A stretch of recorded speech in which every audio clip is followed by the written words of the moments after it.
we basically have zero sovereignty on our ability to produce steel. We were the steel manufacturers of the world, and now we can't produce steel. And if we can't produce steel, and we get into war times, we can't make tanks, we can't make armory, we can't make weapons. We're going China. Can we just borrow some AKs just so we can shoot back at you? Russian spy ships scanning the seabeds to see all of our cables in and out of the country where they all are. So if there was a war, all they've got to do is cut all our cables, and there's £7 trillion worth of business lost between the States and the UK. We basically go into the caveman era.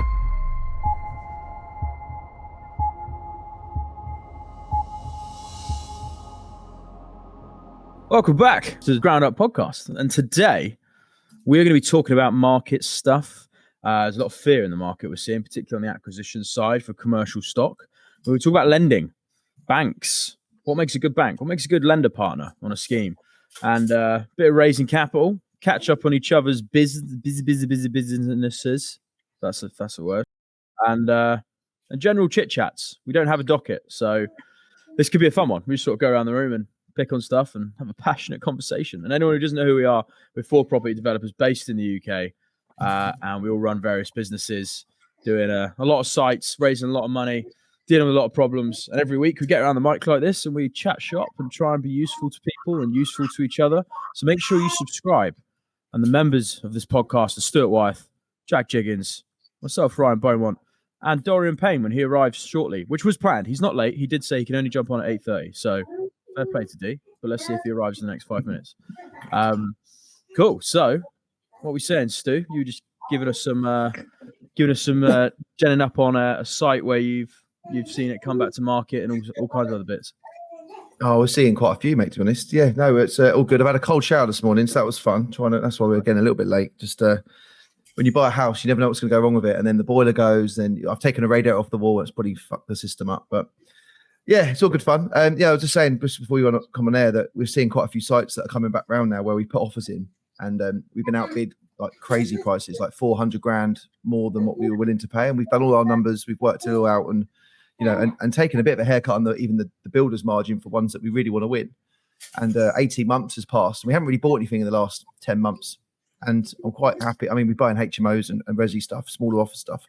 But in the last 10 months, we really haven't been winning anything, and it's been frustrating when you put so much energy into trying to win this stuff. And then they're all coming back round now. One of the sites, I won't mention what site, but it's in Weybridge, and it's we offered 1.51 for it. We were outbidded by 1.9 or 1.915, I think it was. They've had it for 12 months, 14 months. They've had a real tough planning gig with the council. They've got a consented site now, but because of the daylight and because of the new rules, they've really got the flats that they needed to make the scheme work. But the schemes are really the flats are really compromised by the shape of them. They're not sale flats, in my opinion. It's a buy to build to let scheme. So you've already taken out half the market who'd want to buy individual units. It's definitely a build to rent, and even though they've had a tough old gig and they're in for like 2.25 million at break even, the site's still worth 1.6 million tops, and they'll let it go for the cost just to get out of it, but it's just not worth it. They're trying to sell it for 2.4, 2.5, but there's quite a few that are coming around like that where people have just overbidded. They've been too ambitious. The council have really dragged their heels, and I stand by the fact that if you're working in a council that's conservative and you really are up against it. I mean, we've just had another one in Guildford, which I don't want to go too much into it because I've got to have a chat with the investors, but we found out yesterday after a year of working by dragging the heels, reapplying, changing the scheme to an opinion. That opinion's just potentially it's just retired. Had their notice in. So now they've not only kicked it down by another 6 weeks on an extension, but now we're going to have to get a completely different case officer, which is just going to kick this into the new year. And I stand by the fact that I think conservative councils really are dragging their heels to make it hard for the Labour to hit their numbers. I mean, no one's building in London. There's so many sites that are not moving forward. It's just a real tough time out there at the moment. So if you're not winning stuff, don't beat yourself up. Your time will come. Keep your powder dry, and I think Q1, Q2 next year will be a great time to nip some bargains. I think there's definitely an element in the market, and I see it up here sometimes, where there's a lot of these agents who are working on behalf of investors, and we are one of those sorts of people. But I'd like to think we've got a bit more dignity.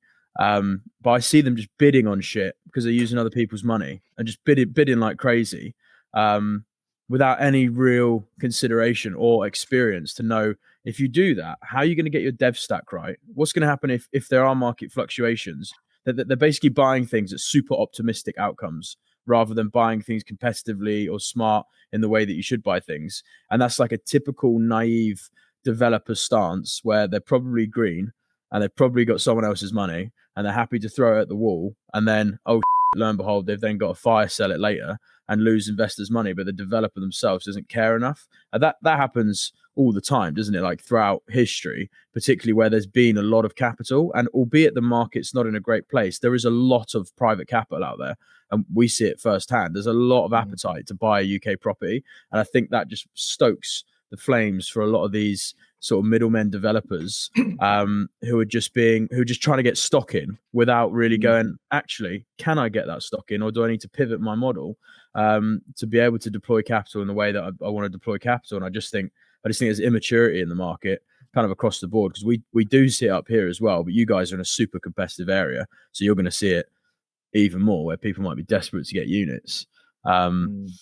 Which is a shame, really. Like, it's a shame that happens, because all it does is just mean that people lose money, and then people like us will come in and sweep up behind them. We've literally got it with this auction property now. It's gone through 3 auction cycles. It's had multiple bids on it, and we've just not bidded on it at all. And we've actually gotten to know the vendor because we met the vendor on site, and the vendor keeps coming back to us because he's seen our website, he's seen what we're about, and he's like, can you guys not just buy it? And we're like, look, we're going to wait. We're just going to wait because you're asking for too much. And we know that no one's going to pull through with that purchase at the, no one in the right mind will anyway. Sometimes people do. And you're like, how the have you sold that for 250? That's worth 140 on our books. And lo and behold, that will come good for us. So I think there's an element of that. What are you seeing, Jack? Are you seeing similar stuff? I mean, you've got quite quirky acquisition strategies, haven't you? Yeah, I mean, obviously, as you mentioned, we're in quite a competitive location, so home counties and London. So it's always difficult, especially London, because you've got international or worldwide capital coming into the market, and some of them don't really care. I used to have a flat in King's Cross that I rented, and it was on a 2% yield. Chinese buyer bought it cash. That's not. I can't turn that around as a deal in a year. So that you do have that strong influence of international money. That I think that, interestingly, I completely agree with Stu. Really, I feel that if you're buying a residential home at the moment, or a buy-to-let property, that's just fairly vanilla down here, it is a good time to be buying. It is, I would say, a buyer's market in the resi domestic housing space. Obviously, there's loads of fees, and you've got to structure it right and never buy. Well, I would never advise anyone to buy any buy-to-lets in their own name. It's got to be company structure. But as far as commercial market, so buildings, land, that is quite difficult to secure stuff at the moment, because the values haven't changed, but everything else has gone up or costing more or taking longer. So it's kind of like, I know there's exactly like you say, right? You've got people that potentially borrow, property investors or gurus that borrow other people's money that want to either be active and are kind of probably more ego driven, and then you've got others that have a sausage factory. They've got a business that they need to run. They've got overheads that they need to cater for. So they need to it's costing them more to not do anything than do something. Then you've got the seasoned developers, probably baby boomer ownership, done really well, sat on a big nest egg. They are waiting. They are not buying. They've got a price that they would buy X, Y, and Z, and it's not there yet. So they're sat there going, it's not worth me doing that work to buy that site. And then you've got some people that just overpay, essentially. There's always a market where people overpay for sites. We've actually, I've seen stuff that's been bought by a business owner that's got some capital and wanting to deploy it. And so a prime example, actually, I know a business owner that we were chatting to try and raise investment with, to try and work with them. They bought a 7-unit site 6 years ago, and they still haven't exited. And I look at that and I go, you'd have been better off giving me the cash, letting me buy the stock and deliver it. And there would have been even more margin for you than if we split it 50-50, because we are a little bit more integrated into this industry and the local stock and what needs to be done, because we're essentially day to day in it. Not that we're better or smarter, it's just we do this day to day. them trying it is kind of, I always say if your first deal, you don't lose any money and you make £1, you've gained the experience and expertise of raising debt finance, delivering it, going through the building construction phase, learning about sales. So it's not a bad place to be in. But I think there's going to be serious blood on the streets in the next, before Labour term is up. I think there's this going to be, and the phrase, when the tide goes out, you see swimming naked. But it's not just that. It's not people making bad decisions that they're going to be all of a sudden, struggling. I think it's market wide. It's tough for us, and we're really good at it. I would see us three on this call as in the fields that we work in, whether it's Stuart in Farnham, Farnborough, or down sort of south to me in my area. We're good at what we do, but it is really tough. Delays are caused. Build costs are, for us, there's an element more control because we fix a contract, but then Stuart's got a bit more control because he's actually in delivery. But it is what it is. I always say to people, if you know how to manage a build contract, it costs what it costs. You can't go, if it's investors go, well, do you not think you could get it done for cheaper? I'm like, well, I don't know what's behind that wall. I don't know what we're doing at the back. I don't know if we need to restructure the floor plate. It will cost what it will cost if you manage it correctly. No one actually knows that exact figure until you get it done. So yeah, I think that it's a difficult market. And actually, I was laughing the other day when people say to me, what are you going to do? What are you going to do with it? With the government doing this, what are you going to do? It's like, I bought all the sites that were on 2 years ago. I'm doing the exact same thing that I did. Buy it as best I can, structure it and de-risk it as best I can, deliver it as best I can, and sell and exit as best I can. If government changes halfway through, I can't change what I've bought 2 years ago. That's quite a big ship to move and strategy focused to pivot. So we're being a little bit more picky ourselves because we don't necessarily have to keep fueling that fire. We're going to do less sites for the next. Well, we've got a couple of sites in legals that are fairly straightforward sites, slightly larger sites than like our average size. We have had a bit of a change in strategy to focus on only holding stock that's HMOs because single lets don't hold around here. I can build. We've built a block of four. We technically bought a block of 14 flats, renovated them, and refinanced them, and built £1.3 million worth of equity, and it returns less than one of my 6-bedroom HMOs as a net income.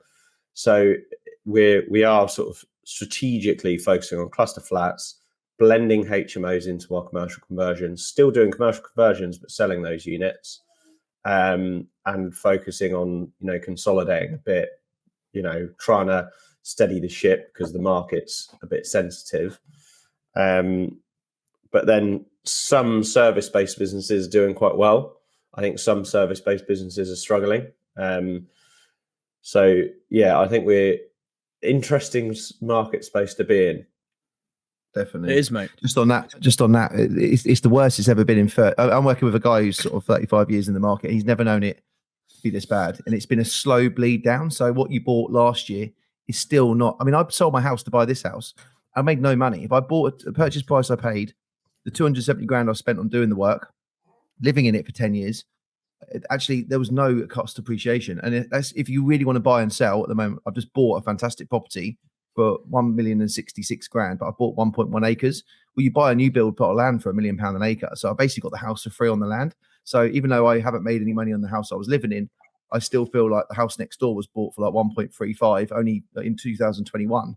So that really is the drop that we're seeing in all markets. And it's been this slow bleed down. When they put all this money in COVID, over the last 4 or 5 years, it's just been tightening. And that tightening is still happening. And it's going to go on into Q1, Q2. So I don't think it's a bad thing to just stay on the sidelines, make sure you're in a position to buy.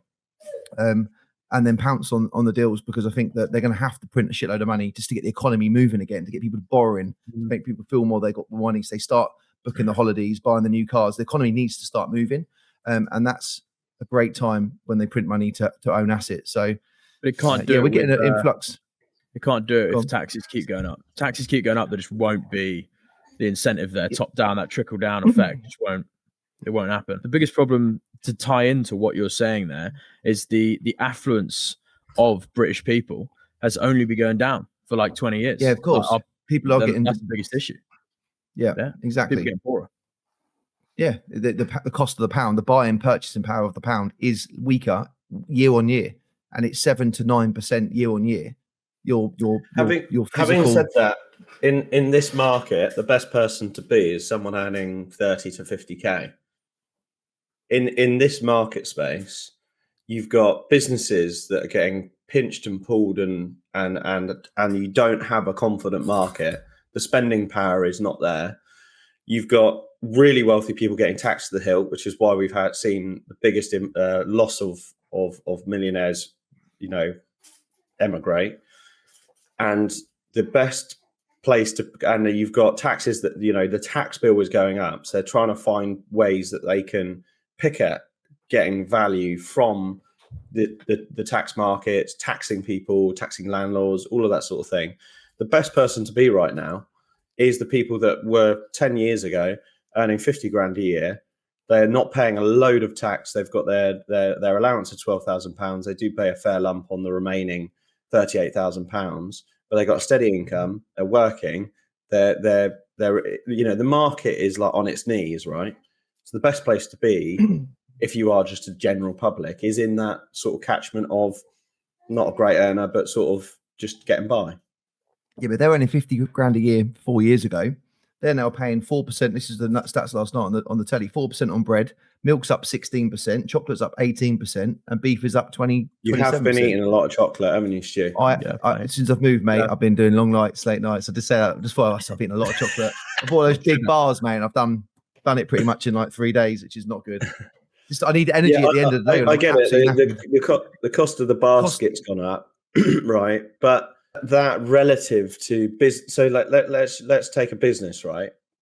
Your revenue is potentially compromised because of the cost of living, and those people not driving on buying that extra thing, doing those extra markups. Think about the people selling the milk. If milk price has gone up, they're probably not selling as much. Squeezed. Exactly. So exactly. I was going to say with a lot of business, the employee in the milk company that's on 50 grand a year is probably in the most stable, best place at the moment, because the market's on its knees. And when there's a burst, they'll go, well, I'm only getting 50 grand a year. And the milk company's flying because they go, well, we're in a booming market now. Unfortunately, I think you're saying those costs are a static cost, right? So you have to have the people doing the job. People are working, most of my staff are around 50 grand a year because of the tax. It's all manipulated by the tax brackets anyway. So yeah, I do see what you're saying, but by not raising the income tax earnings means that everyone pays more tax as they earn more, and they have to go up 3, 5, 7% year on year because of the cost of living. If you don't move the tax bracket with it, it's like basically when you go leave the country, for the last 20 years, maximum you can take is 10 grand. Well, 10 grand 10 years ago was the cost of a house. It's cost of a decent car. Now you can't really buy an awful lot with 10 grand, but they haven't moved anything up with inflation. It's a silent tax. I hate it. So no swearing. My old man used to be a builder in London, and this just paints a bit of perspective on inflationary measures. He used to pay a site foreman £250 40 years ago in London. That's what we pay now. Yeah. Crazy. I can't charge any more for my loft conversions as much as I need to, and the guys want more money, and materials are the cost of lumber in the US is on its knees. That's an indication that no one's building anything. Timber's actually crashed, which normally happens in the UK or very, very closely thereafter. You should put a sign out in front of your house, Stu. I reckon you got a bit of timber going knocking around. I can't flog it for nothing, mate. You know what I mean? I've got logs out the front saying, "Take me, I'm free." No one's you got enough timber to rebuild New York in your back garden. I'm going to build. I just thought about this the other day. I'm going to build the most amazing little trail. It's a great garden, right? We wanted it. We bought the house previously was designed for me, Charlotte, and one dog. And now we've got 2 kids, 2 dogs. We needed a bigger garden, and we bought this for the garden.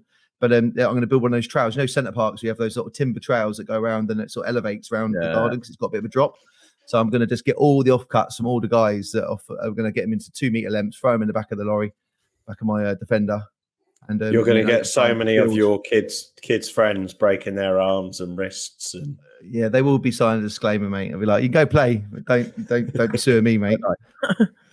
That'd be good. Yeah, But yeah, timber's on its knees, which means the market's no one's building anything, and no one's building anything. House prices, well, I don't know what's going to happen to house prices. America has similar structural issues to us, and ultimately, all just comes back to incompetent government spending way too much money and living beyond their means. There's a bit of me that thinks there's a more slightly conspiracy theory, but a slightly more sinister view that the central banks are taking on exploiting the dollar and exploiting the fiat currencies in the Western world, because they know that they're going to move to a digital system anyway, where they'll just basically bank the old currency system and just go, here's this new currency, and then they'll just give you loads of free money in that and recapitalize society basically. I think the slight difference between us and the US though is the funding available. So so in the UK, you know, young couple moves to London, they pay $2,500 a month in rent for 3 years, and then they walk into their bank that they bank with, Halifax or whatever it is, and they can only borrow X amount that's £1,800 per month. And they go, well, I've been paying a mortgage that's 700 quid more than that for 3 years now. And the bank goes, well, you know, we're capped, so we can't give you any more than that because of affordability. And it's like, well, I've proven that I've paid it, afford it, so why can't I go and buy a house? And that's one affordability criteria. And then the business administration loans that you can get in the US are way more straightforward to take for young businesses. I think you have to be trading for over a year, but you can pretty much borrow like a revenue marker of what you're bringing in. Yeah, I think their capital markets. There's a lot more movability and mobility in their capital markets, but structurally, from the government's relationship with the free market is very much the same. Huge amounts of debt servicing, and austerity measures needed so that the country can survive the next, say, 5, 10, 15 years. But they're just not disciplined enough to do it. There's too much quangocracy and too much, I need money for my state faction, or I need money for this council in the UK.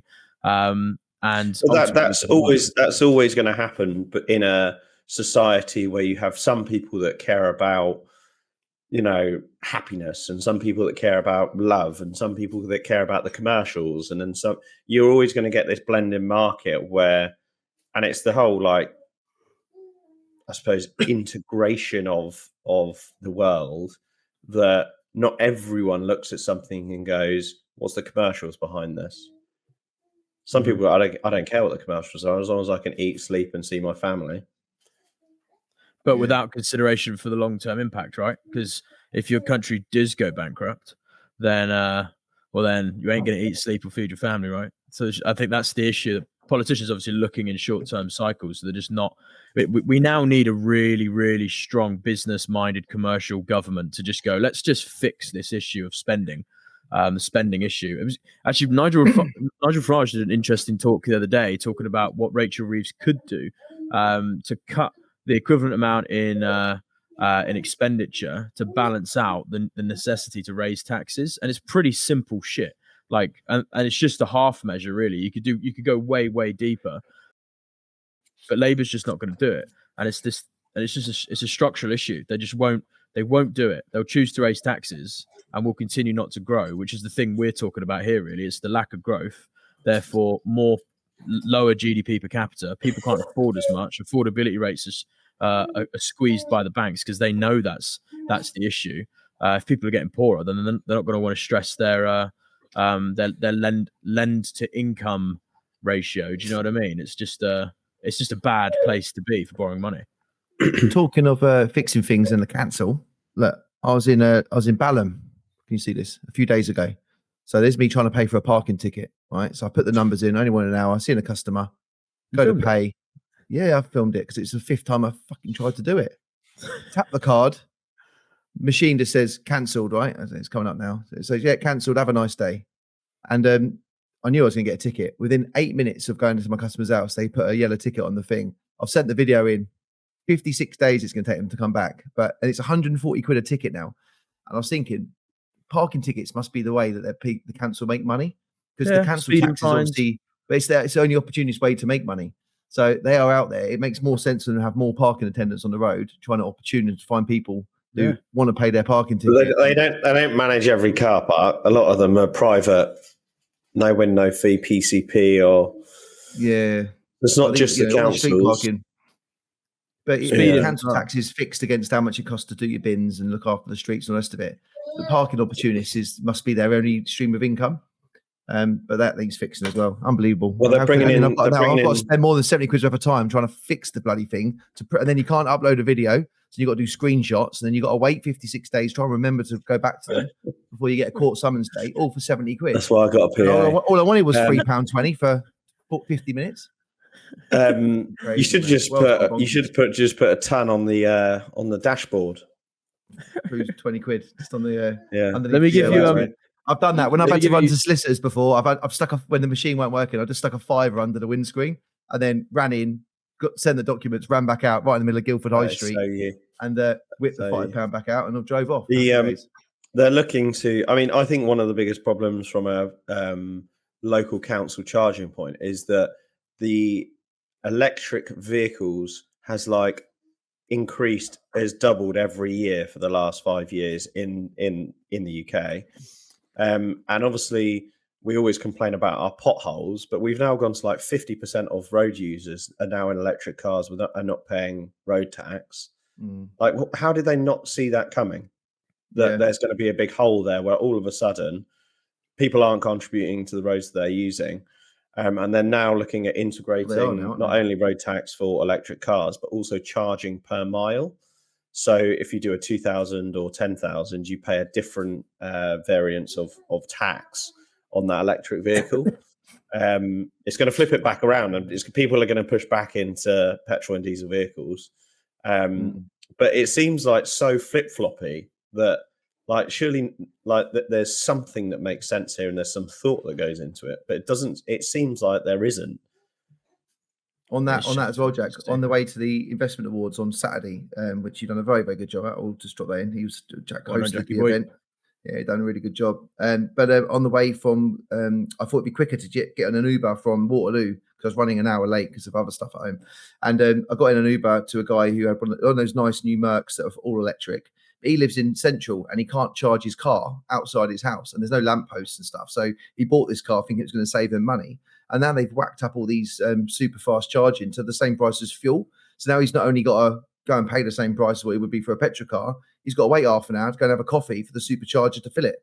And he's trying to speak to the council for the last 6 months to try and get him to put some sort of electrical device somewhere where he can charge it. And absolute nightmare. I mean, what a mess. So he's bought this car because and it's obviously dropped in value because electric cars do go down quicker. And now he's lost half an hour worth of his life every day. It's just another Uber driver. It's another example of why the government needs to just off, because they should have never subsidized the electric car market.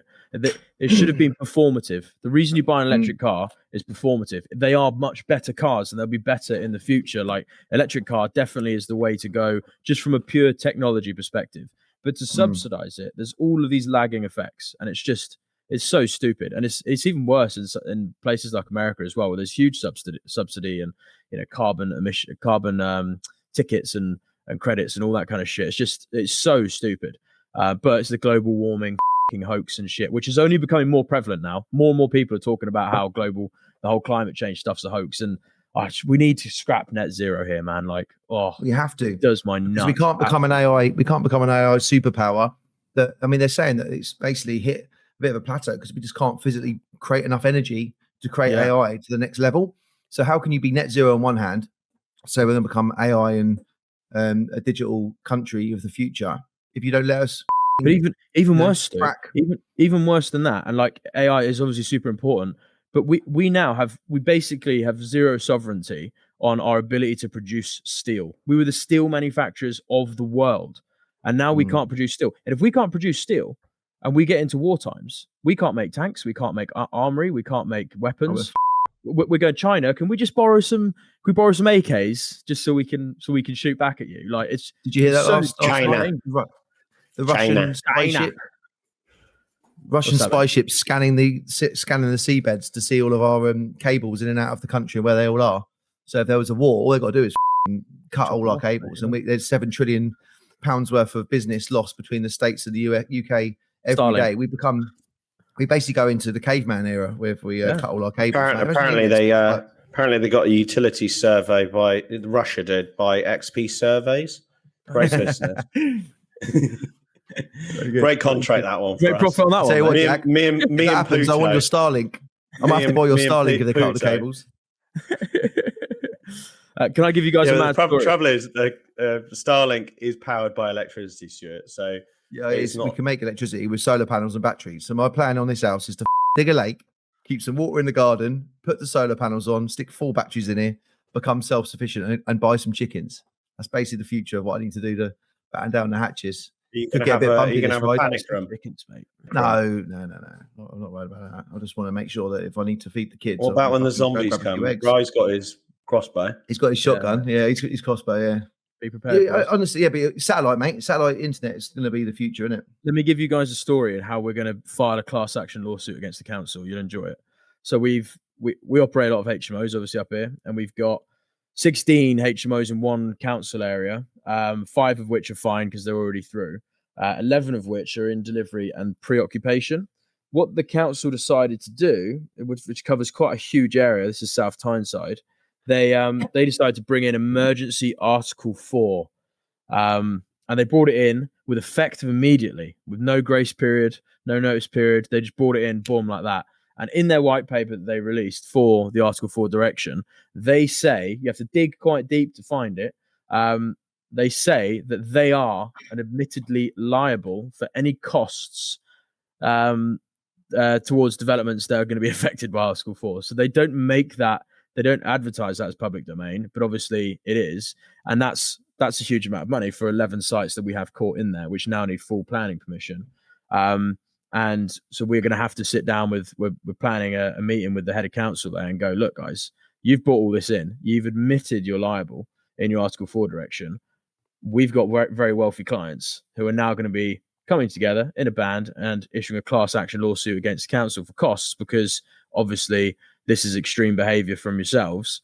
Here you go. Give us planning permission or be sued for millions and millions of pounds. And it's just these councils. And by the way, very, very Tory council as well. Tory reform. And it's just this whole political sentiment around HMOs. And ultimately, it's just to the demise of themselves because they're so under housing targets. They need professional housing, yet they bring in these directories and it's all councillors and they've already put letters through all the doors and things like that. And it's just a crazy sign of the times. I just thought it'd be a good anecdote because we talk a lot about Article 4 directions and they are going to be blanket across the whole country. They will remove permitted development rights on HMOs everywhere. But what a wild thing to do to make it effective immediately. Is that true? How do you know it's going to be countrywide? Well, they just will. I mean, they already had them in. Not in the south. There's not enough HMOs, I think, in the south because it's so expensive. You have to be a bit more creative to make them work. I think prices are cheap. I think don't underestimate the political leverage that it has, though, because I think a lot of councils and a lot of local politics will do it regardless of merit. They'll just there's no merit to do it in South Tyneside. It's just it's political. It's because it favours the wards and the councillors and all these people who are voted in by their communities, and they don't want to see asylum seekers, social housing, and all of that on their streets. We obviously don't do any of that. It's all professional housing, but it's just the word HMO is politically hot enough that it's forcing these councils to make these decisions. Sure, Henley and stuff is not going to be anywhere near as saturated as somewhere like Manchester. But I think it's going to be blanket countrywide. HMOs will be full planning permission. Just watch it. Will happen. There's still such a need. I just think that it's such a great way of helping the lower class, live and have their own independence and stuff. And it's just young people. Yeah. I don't know. Yeah, it's for young people, and it does help with the housing demand. So I don't know. I can't see it being countrywide. I think it might be, area specific, but we'll see. Let's keep plodding on until. Play the cards you dealt, right? Remember, every time an area gets Article 4, there's then a concentration of people who want HMOs moving to the remaining areas, so that it will expedite quicker and quicker and quicker and quicker, and then that will just create more political heat, and then it will look favourable to local councils, to the local MP. I do see value in Article 4 directions if something becomes too much, overwhelmingly HMO heavy. Agreed. But Agreed. I don't think it should be at point of day as now you've got to turn back on what you've done. I think it should just be all applications that are in. If you've started the race, finish. Yeah. No one else is allowed to start now. Well, that's usually the case. Usually that's it. And you get a lawful development certificate for when you've commenced on site, usually building application, dated, contract dated, and some photo evidence. But these guys just went, no, it's effective immediately. And if you're pre-occupation, it doesn't count. And it's like, what? That's crazy. They know they're liable for costs. We had an absolute clanger in West Drayton. We agreed to buy an office building. Agreed a couple of months in between exchange and completion. Straightforward permitted development scheme to flats. We thought we could get 7 flats in there. Cracked on with the scheme, pulled together the plans, did all the design, exchanged. And then between exchange and completion, fucking Article 4 direction came in, limiting Class MA prior approval applications. I was like, you literally cannot write it. Yeah. That is like, couldn't, Don't they have to give Whitehall 12 months notice for them to sort of circulate it and to let everyone know? I didn't know you could do it immediately. Well, I think that this is where this council have gone, we've done it. And then in very small print, when you dig down, they say, but we know we're liable for your costs if they don't give you planning permission. So if we get refused planning, they know they're liable for the build costs. So this is hundreds of thousands of pounds of projects, like millions of pounds that they're just opting out of the local coffers. Surely they're just liable of your gain. So if you bought a building for £1 million and it's going to be worth 2 million quid and you're going to make 500 grand on it, rather than them paying you your build cost, surely they just owe you your loss of gain. I don't think it's I don't know if it's, they definitely talk about costs, so cost of development. So if you take out an indemnity and if you take out an indemnity insurance on a covenant on a site, right? So let's say you bought a site for £1 million and you want to get planning for houses, you typically insure the value that you're going to gain on that site. And then obviously if then the covenant restriction comes into place, you get a payout that's equivalent to what you would have gained on that particular site. It's in law. In law, I think you can only recover actual physical costs. So if you're going to sue them, you'd only sue them for loss of money. You can't sue them for potential gains. That ruling does my absolute head in. It doesn't matter about any of your time you lose. It's a pain. But I had a flight once, right, that I walked into LAX airport to come home, and they said, we're not allowed to let you on this flight because of higher powers. I went, what the does that mean? And I thought, what have I done? Thought I'd been a naughty boy or something. But anyway, I did get caught speeding that trip. But anyway, I was like, what the is that? So anyway, so we're driven from San Diego to LAX to get the flight. They literally turned me away and said, you're not getting on this flight. Drove back down to San Diego. I had to wait for British Airways to open in the UK because it was 9 p.m. in the US and it wasn't open in the UK. Called them and they basically sat on hold for 4 hours. And then they said, yeah, we actually overbooked that flight. So we'll give you the next available flight out today. And I went, brilliant. I've just spent the last 8 hours driving back down south, getting no sleep to come back up. So anyway, drove back up, got the flight the next day and then flew home. And I raised a complaint. I was like, this is ridiculous. I literally wasted 24 hours of my life. That should be loss of earnings. That should be hotel loss room, of life, mate. Travel. That should be breakfast, lunch, and dinner, and a pumpkin spice latte on the way. And they only paid for my fuel allowance there and back. Yeah. And that was it. Physical loss of cash. They don't. You can't get paid for emotional time. Hello, D. Good morning, mate. Hello guys. Sorry, I'm late. Look, I since my sincere apologies and condolences that I'm late. It's actually quite good. Sorry. How was your gala, mate?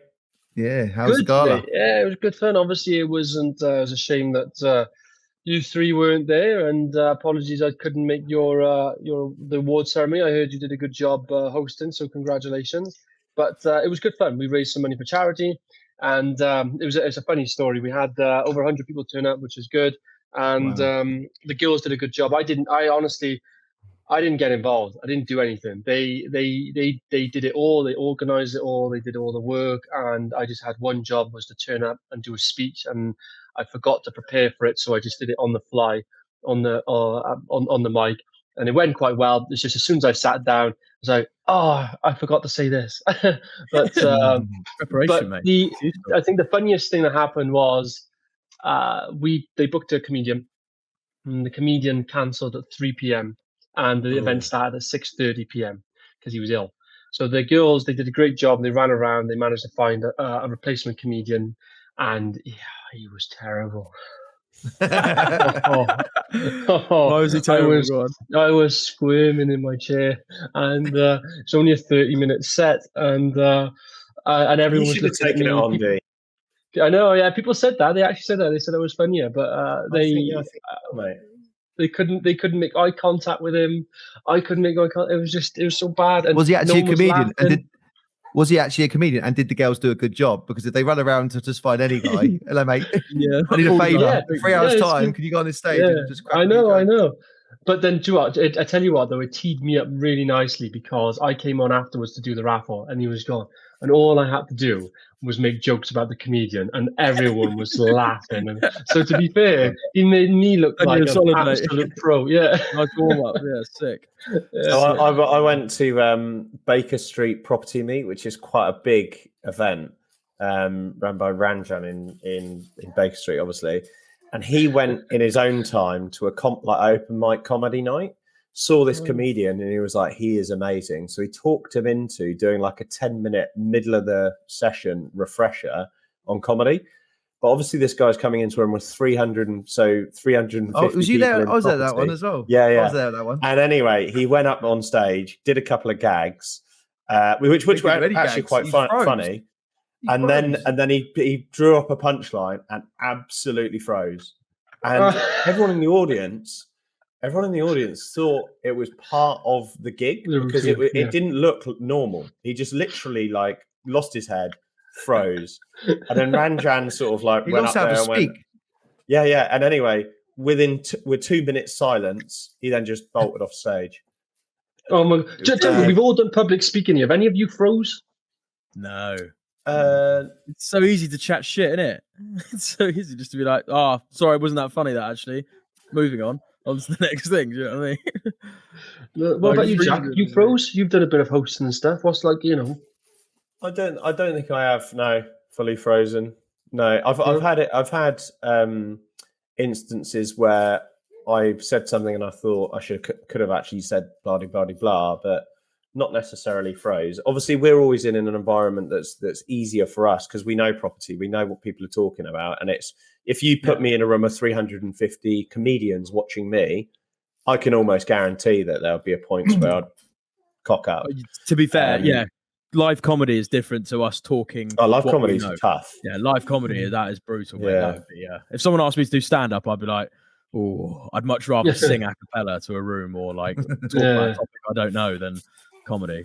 What about you, Stu? Have you froze? I just thinking that I don't think I froze. I can always just say another word after the next word, but whether it made any sense, and also if I've cut it short, bowels, so I've gone, bowels out. Christmas few words with the guys. I won't prepare too much. So I like it when it just becomes natural. Yeah. And then I sit down. Is that like you think? I just missed that. This whole area I wanted to talk about, a completely mind block. But yeah, I wouldn't go there and just like freeze up. But this guy that Jack's talking about, I was awkward. I was like, bro, I was at the same one. Yeah. So he basically said, "Oh, this guy was fantastic. I found him so funny in his own environment." He came to this stage, and everyone's like, "Who's this guy?" And he said like one or two like very small lines, and then literally was like, hey. He looked up and looked down again. And he just kept 350 minutes. I just wanted to give this guy a cuddle and get him off. Come on, mate, it'll be all right. It was really awkward. That is devastating. The whole energy was like. Bad. That's the feeling at the gala. That feeling there was what happened, but not as bad because he kept talking. But he was talking, and it was just, oh my god, it just gets worse and worse. Yeah, it just gets worse. Yeah. And he said some joke about, which was quite funny actually at first, about him going out with this girl and whatever, and then she messaged him saying that, he needs to get tested, and he was like, oh no, this is devastating, but considerate of her, to be tested, and that he'd have to message his partners he's been with since, and there's no if it's chlamydia or gonorrhea, all that sort of stuff. And so he messaged her back and said, yeah, I'll go and get tested, and I'll let you know what it is. And she said, no, for autism. And it was just quite funny. And then he went. Then he started to try to connect autism with concrete, because we're property, and it just was like autistic concrete. You're like, what the Fuck you on about? what's going on? It was a great night. A mate of mine got a lady's number in the testing centre while they're both waiting to go in and get tested. That is mad. That is crazy. That is crazy. Oh, wait to me. He is an animal. Yeah. He is an absolute animal. God, that girl. Imagine that comes up. So where did you meet then? Yeah. Oh, wow. He wouldn't care. Story, He is an really. absolute animal. I haven't even touched the sides on some of the stuff that he's done. He's Do you know what, let absolute me bring us back to some property shit. Some property. Just before you do, though, Ryan. Just before you do, because it is important. Because property and public speaking, I don't know about you guys, but they can go really hand in hand. If people are listening now, if you've never done public speaking or you're scared of it, then it is a real valid skill. And obviously, like you and Jack, you've now hosted some of the biggest events in the property space. And hopefully you can all attest the fact that public speaking and confidence and charisma has helped you all raise money. So, but there'll be people listening that we're talking about these stories and they're really scary. And they've not done it, and they want to do it, but they can't do it. So I'm gonna say something, and I'm gonna ask you for advice. What I'm going to say is just to carry on from the story. I've not frozen, but I've definitely done jokes that weren't funny, and it is bad. No. Yeah. But were they bad? Were they bad because it just no one laughed? Because I had a couple of those. Yeah. I've done a lot of hosting in the last 4 weeks. I did Reading Property Meet because Stu was moving house, and I think you're doing it at another point. April, Future development with the TDC, Property Investor Awards, which was the biggest gig, 500 people, and that's a very different management gig because everyone's on the piss. So that's very different to a conference. Yeah. The Legacy, which was last week, and XP Surveys event last night, and they're all so different. But I completely agree with you, Dorian. Like at the Future of Development, I made a joke that I literally said, "Anyone else got any other questions?" Like that, and no one responded. I went, "Nope, cool, fine." And you just got to kind of take it into your stride. It was so funny. What did you say? Like you said something at the end. You were like, "Has anyone got any questions for me?" And no one said anything immediately. And you went, "No, right, okay, cool. F you all then." It was something like that. It was so funny. We were dying. That happened at the at one of mine because I was on the mic raffling, and so I was on the fly trying to speak, keep people engaged, and just make quick jokes. And this one turned out all right. There's a good friend of mine, and he's a boxer. He was at the event, and I was like, "Oh, you're so this is so and so. He's just turned to become an amateur boxer, and the whole room's listening, and he wasn't responding to me." And I was like, so when was your first fight? What's your blah, blah. He wasn't responding. I was like, oh, this is getting all good. And then, so I just said that, oh, it's all right, guys. It's just he's been punched in the head a few too many times, and that one worked really well. But then, because the whole room just like that room laugh is really contagious. But then I've done some others where it's silent, and I'm just in my mind. You move on quickly, but in my mind, I'm like, oh my god, that's bad. That was bad. Like that was so bad. Yeah. But You have the to advice. What's your advice to listeners? What's your advice? And do you think it's worth it that they try to work on it? I think that the comical aspect is almost like I think when you go on stage or when you are on stage, I just think you need to be yourself and kind of lean into your character as best you can. Like I naturally want to make witty jokes. I wasn't that smart in school, so I used to joke. So that comes quite naturally to me. But I wouldn't say to be on stage you have to be funny. I just think you need to be yourself. And everyone gets nervous. I still get nervous. And weirdly, it doesn't really matter what size the room is. You still feel a bit of pressure, and that's just natural. And it's actually healthy because it makes you think about what you're going to do, what you're going to say. And if you lean into those nerves, it helps you. Because if you had no nerves, you might go up on and be a little bit unprofessional, or you might forget something. So Sharp. Some people just shouldn't be on stage. Some people are meant to be in the audience. Some people are meant to be on stage. I don't think everyone needs. Some people might go, I really want to be on stage, do public speaking, but if they just can't talk or they just don't have energy, like at the at FOD, there was a couple guys on my panel, and I think that was the biggest feedback is two of the guys on my panel were like, yeah, so what we do in AI in the property space is, and it was just like, you're just not meant to be on stage, are you? That's a really good impression, actually. That was honestly, one of them was like that. And it's like, you've come to do a public talking thing on behalf of your company. Why did your company let you come and do that? Stu and Dorian, do you want to hear what my joke was to Ryan on stage? Oh, Yeah, Of course. So there's photos on the back wall of all the panelists, and Ryan's one where he's in a suit stood like this. I hadn't even spoken yet either. And I said everyone introduce yourself. Ryan, can you kick us off? And he introduced himself. I went, thank you, Ryan. Can you ask your mum to take a new photo of you because that one looks quite old. So some, like they said, I think you're right, because obviously you're naturally witty.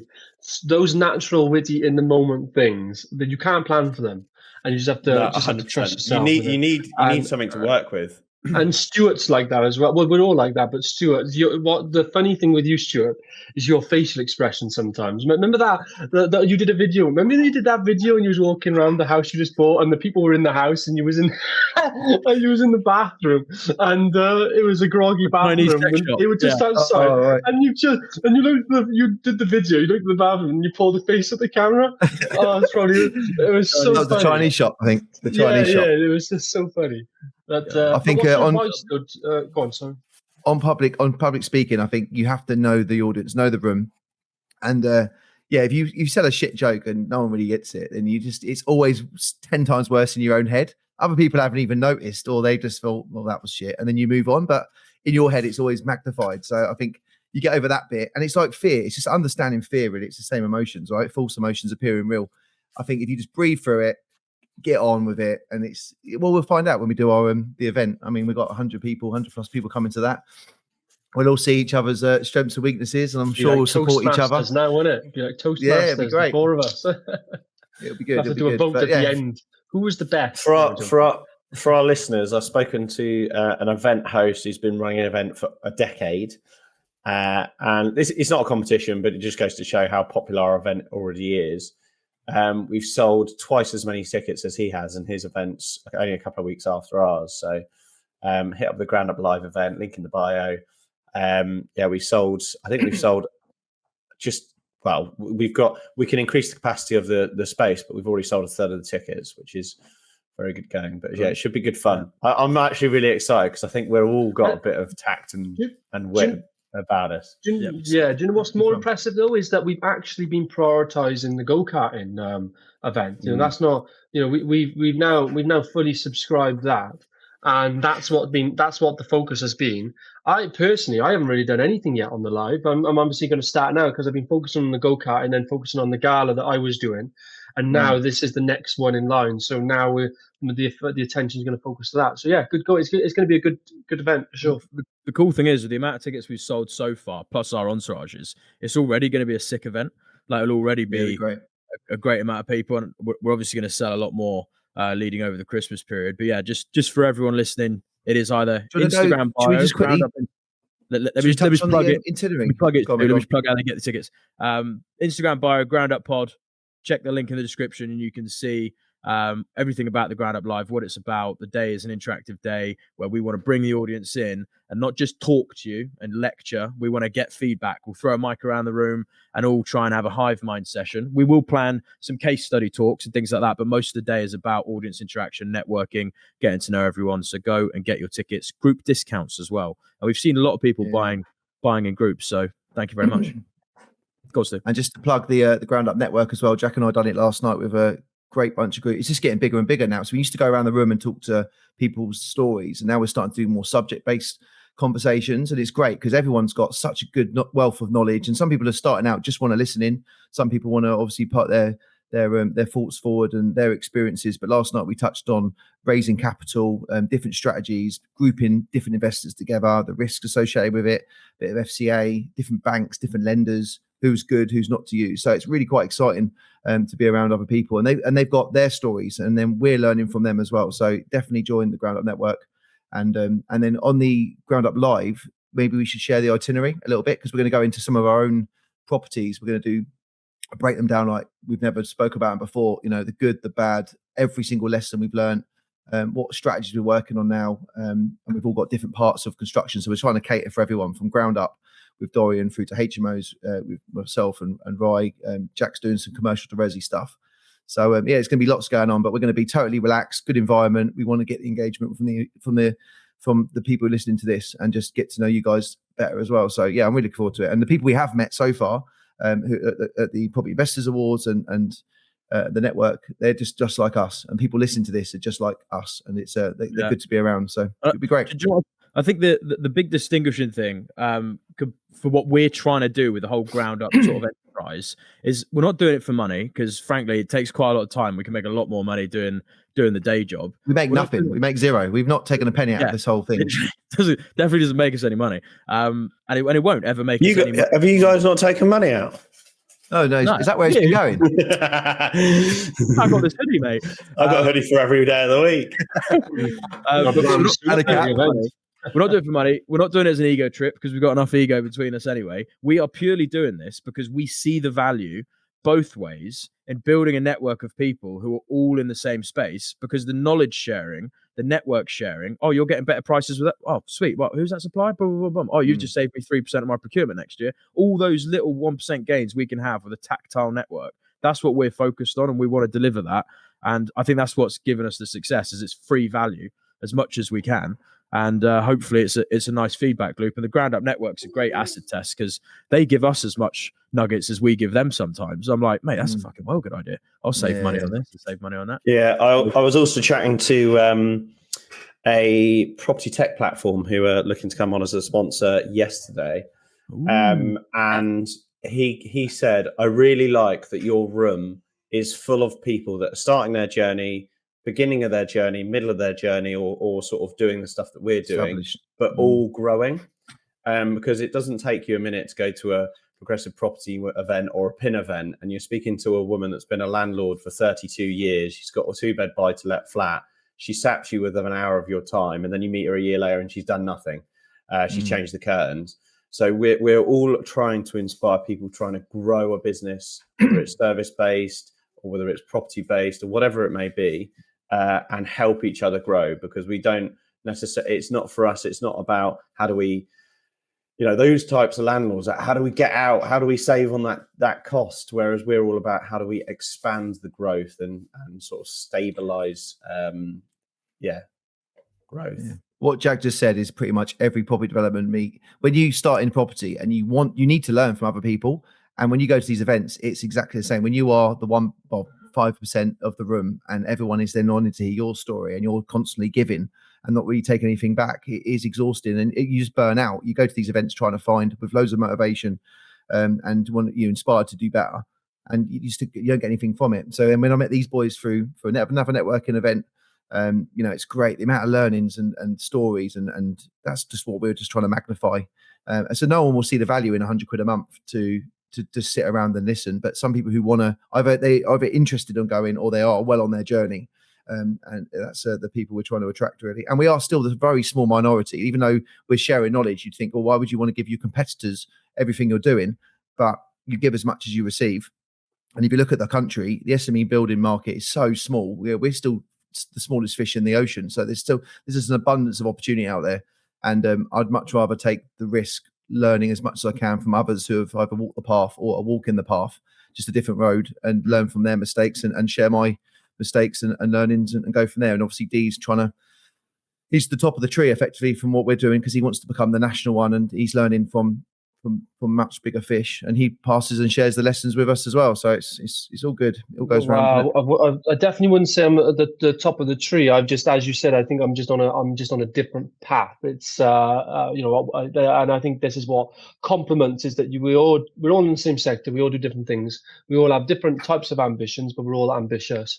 And but I'm on a different path. It's definitely not above or below. We're all aside. And I think in life, I have respect for anybody who has a purpose or knows what they're doing. I don't even care at all what they're doing. As long as what Jack really described is people who don't really have a plan. They're just floaters. I can't deal with floaters. They're like I said, respectful, and it was just, and if I need anything, I'll just be civil and pass. But the problem with that is, like you said, you'll meet them again in a month and they've done nothing. You'll meet them again in a year and they've done nothing. And I need to be nothing around. Wrong with that. I need to be around people with any. No. Again, there's nothing wrong with it, but it's just not for me. With what we're doing, I get energized by people and ideas with forward momentum. Thinking. It's like I spoke to somebody yesterday, good friend of mine again, and one of the most visionary people I know, big thinker. What have you ever read the book, The Magic of Thinking Big? He's the definition of that. Never afraid to think big. Even I think I think big. I mean, look at the map behind me that looks at me every day. He thinks bigger. So, but what's happened is recently he's changed his environment and changed the people that he's been hanging around with. New girlfriend, he was in a job, blah, blah, blah. Nothing wrong again. However, because he's now changed his inner circle, the sum of the 5 people you hang around with, hence why this is very important to me, just personally, regardless of the money. I was on the phone with him yesterday and he started talking to me with very small thinking mentality. So much so where he was on about to do something, he was going to take a few steps back and stay there, not take a few steps back to go forward, but to stay there. To instead of making more money, he was going to reduce his costs to make the difference, or something like that. But it was just really small thinking, and I just interrupted him and said, "What are you doing? You need to go and have a look in the mirror and tell yourself to start thinking big again, because you're thinking small." And quite frankly, and because we're friends, I don't want to hear that. I don't want to hear this. You're bringing me down. You know what I mean? And then he messaged me afterwards and he said, "Thanks, bro. I really needed that." And now he's got this master plan again. So I think especially with the market we're heading into as well, like big thinkers, don't get me wrong, there's going to be a lot of risk. There's going to be a lot of opportunity because there's going to be these small thinkers who step back and then they're going to leave a lot of chips on the table. Where if you're aggressive enough and smart enough to be sustainable still, there'll be a lot of opportunity to be had. There always is in down markets. So I think now's the time to like buckle up and get ready to take market share and forward invest into your sales pipeline, your marketing investment pipeline, your property pipeline. This is the moment. I think the moment's coming. Well, I was on my photos when I was doing something, because I was doing something else, and a photo came up from years ago, and it was a screenshot. I think it was like 2020 or something. And it said the market is crashing, the market's crashing. And then I had another photo from like 2 years ago, the market is crashing, the market's crashing. And I just thought to myself, in today's world, you'll have news every week that says something's going down, something's going to crash, the world's going to end.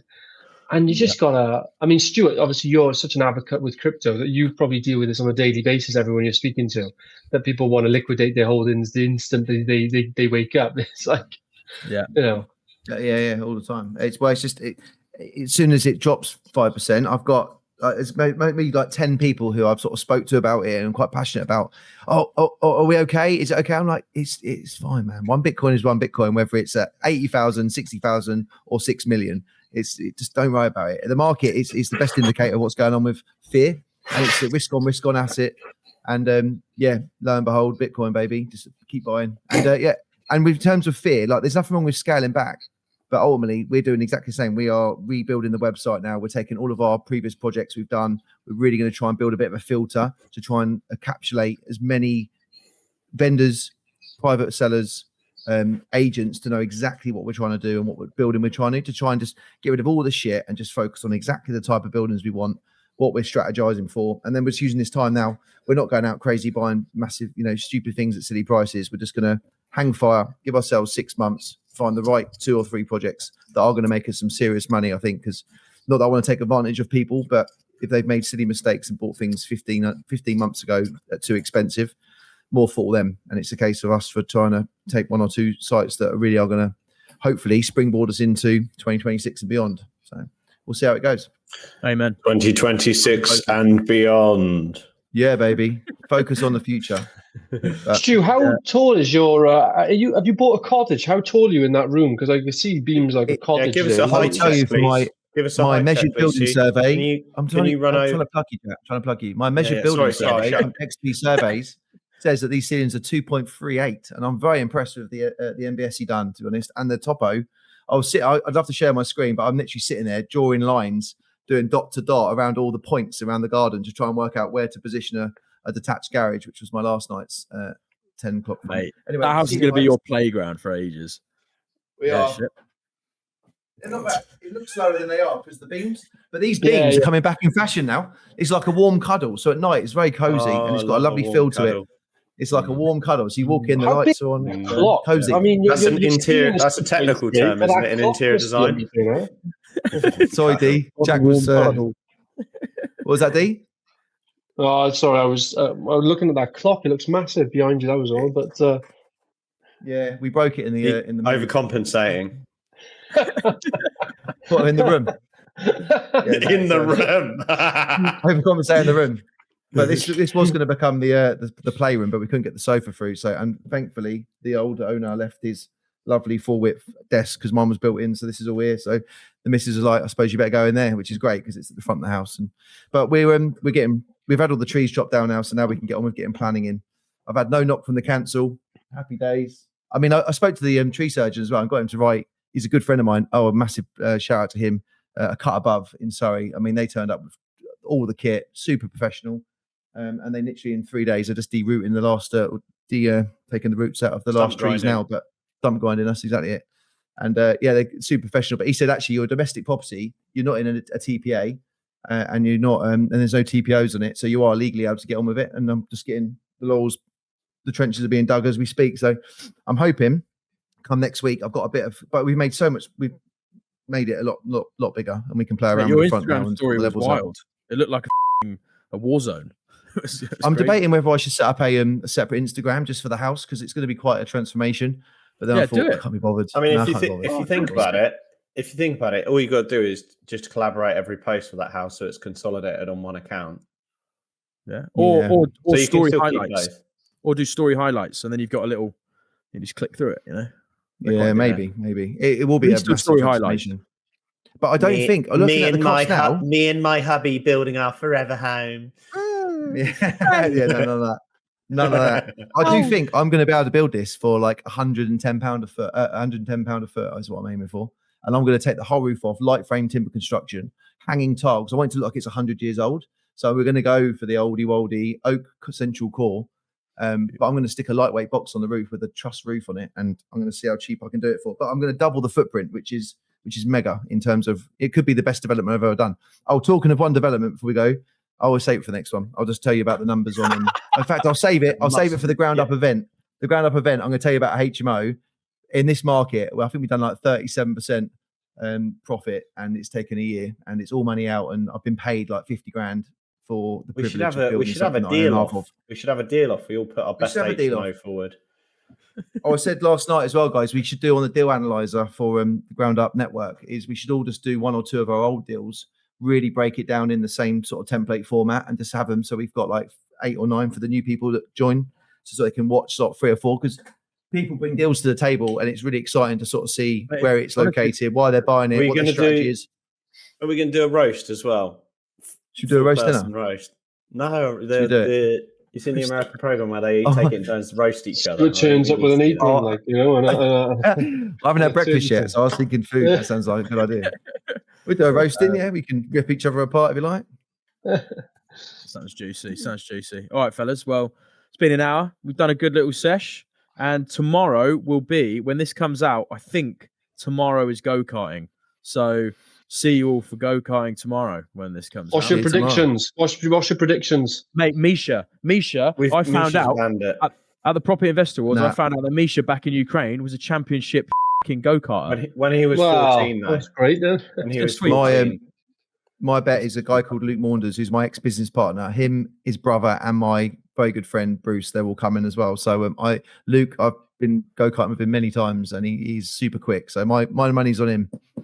Let's Out of see. us four, then. Oh, What do you I'll reckon? kick all three of your asses. Huh? You'll be so far back, Dorian. I'm telling you, I'll be up there. I reckon I'll be a podium finish if Misha and Luca are up there. But we'll I'll see. beat you, Stu. There you go. Yeah. Yeah. I don't know. I'm carrying a bit more weight now, mate. So is it one floor or is it split? I've not even looked at the track. Oh, I've no Sometimes idea. they're split level. Multi-story. Yeah, I think it is multi-story. Go on in. Jack's Yeah, been right. scoping it with XP already. I've He's walked been the looking track. at I've walked the looking at track. the distances, the dimensions. He's got a survey of it. he's got a survey of it. Fucking hell. All right, let's off. Good episode. Guys, Make sure you get your see you at the tickets to go-karting. Round Up Live. Thank you for coming go-karting. Big love. Subscribe. Bye-bye. Oh my God. Round up sound. Ooh, yeah. Real estate deal. We lay